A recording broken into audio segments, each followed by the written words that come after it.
मैं डॉक्टर अमित भटनागर पंतनगर कृषि विश्वविद्यालय में सस्य विज्ञान विभाग में प्राध्यापक के पद पर कार्यरत हूँ। इस चैनल के माध्यम से मेरा ये प्रयास है किसानों तक सही जानकारी पहुंचे ताकि उसका लाभ वो खेती में ले सके। आज जो मैं बात करना चाहता हूँ ये है कि गेहूं की फसल अब पकने की अवस्था पे आ रही है और नॉर्थ इंडिया उत्तरी भारत के जो मैदानी क्षेत्र हैं वहाँ गेहूं अब अप्रैल से कटना शुरू हो जाएगा और अप्रैल लगभग 15-20 अप्रैल तक गेहूं पूरा कट जाता है। उसके बाद जो हम खरीफ की अगली फसल लेते हैं वो जून में लेते हैं, तो ये 2 महीने तक लगभग हमारा खेत खाली रहता है। तो ऐसी स्थिति में 1.5-2 महीने जब हमारा खेत खाली है, तो हम हरी खाद लेकर के अपनी भूमि की उर्वरा शक्ति को बढ़ा सकते हैं।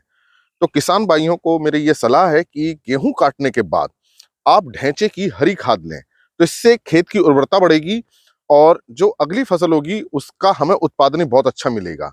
भूमि का सुधार तो होता ही है हरी खाद से, हमें अगली फसल में अच्छा लाभ मिलता है।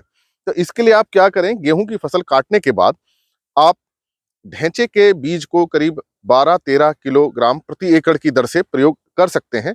इसके लिए आप गेहूं काटने के बाद खेत में पानी लगा दें और फिर ढैंचे का बीज छिड़क करके एक हल्का सा रोटावेटर कर दें। तो इसमें आप थोड़ी सी बीज की मात्रा बढ़ा भी सकते हैं, 12-13-14 किलोग्राम प्रति एकड़ तक का बीज छिड़क दीजिए, तो ढैंचा इससे जमीन में मिलेगा और हल्का सा रोटावेटर आप चलाएंगे तो मिट्टी में मिल जाएगा, फिर ये अपनी जड़ पकड़ लेगा।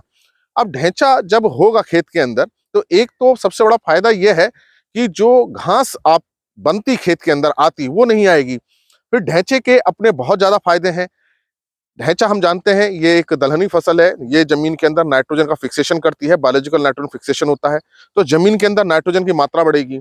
इसके साथ साथ इसकी जड़ें गहराई तक जाती हैं, तो जब जड़ें गहरी जाती हैं तो जमीन का नीचे जाकर के सुधार करती हैं। कोई नीचे हार्ड लेयर होती है, मिट्टी कठोर होती है, तो उसको भी ये तोड़ने की क्षमता इसकी जड़ों में होती है। तो जब जड़ें नीचे तक जाएंगी तो जमीन का सुधार नीचे तक होगा। इसके साथ साथ क्या होगा कि जब आप ढैंचे को जमीन में मिलाएंगे हरी खाद बनाने के लिए 45 दिन बाद, लगभग सही समय होता है बुआई के 45 से 50 दिन के अंदर हमें इसको मिट्टी में मिला देना चाहिए, तो हमारे खेत में जैविक पदार्थों की मात्रा बढ़ेगी। और जब जैविक खादों की मात्रा बढ़ती है हमारे खेत के अंदर, जैवांश पदार्थ बढ़ता है, तभी उसके अंदर ह्यूमस बनता है और इसी ह्यूमस से खेत की जो सॉइल फर्टिलिटी हम कहते हैं, प्रोडक्टिविटी कहते हैं, वो बढ़ती है।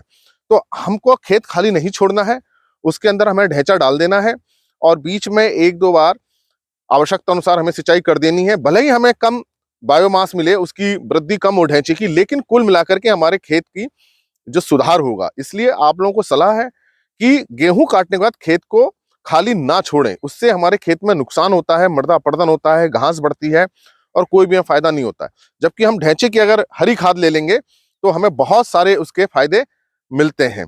तो इसलिए एक सिंपल सी हम टेक्निक से ये कर सकते हैं, हमारा खेती का खर्चा ना बढ़े, पानी लगा करके ढैंचे का बीज छिड़क दीजिए और उसके बाद हल्का रोटावेटर लगा दीजिए, ये अपनी जड़ें पकड़ लेगा। तो इस बात को अगर आप ध्यान रखेंगे तो हम अपने जो खेत की जो फर्टिलिटी है उसको मेंटेन करेंगे।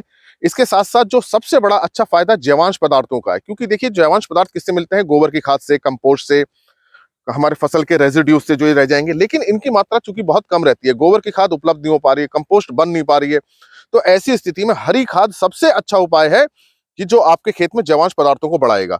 बिना जैवांश पदार्थों को बढ़ाए हम खेत की उत्पादन क्षमता को नहीं बढ़ा सकते। जब जैवांश पदार्थ बढ़ते हैं तभी उसके अंदर सूक्ष्म जीवों की सक्रियता बढ़ती है, बैक्टीरिया बढ़ते हैं, जो कई प्रकार से हमारी भूमि को सहायता करते हैं, हेल्प करते हैं। और इन जैवांश पदार्थों के बिना ये सूक्ष्म जीव नहीं बढ़ सकते। हमारे खेत में जीवाणुओं का होना बहुत जरूरी है, उसी से जो है न्यूट्रिएंट्स जो है पौधों को उपलब्ध होते हैं, पोषक तत्व जो ट्रांसफॉर्म होते हैं, जिस रूप में बदलते हैं, उसको बदलने का काम जीवाणु करते हैं और बहुत सारे सूक्ष्म जीव करते हैं। तो सूक्ष्म जीवों की संख्या बढ़ाने का भी एक बहुत अच्छा तरीका हमारा हरी खाद होता है। इसलिए जब भी आपकी कटाई हो खेतों में, आप ढैंचे को ले लीजिए। सीड रेट थोड़ा सा बीज दर बढ़ा सकते हैं, क्योंकि छिड़क करके बो रहे हैं, हो सकता है कि उसकी वृद्धि बाद में कम हो, तो शुरू में आप बीज दर बढ़ा दीजिए, लेकिन हरी खाद आप लें खेतों में, तो इससे निश्चित रूप से खेत तो अच्छे होंगे, हमें अगली फसल का उत्पादन भी अच्छा मिलेगा। धन्यवाद।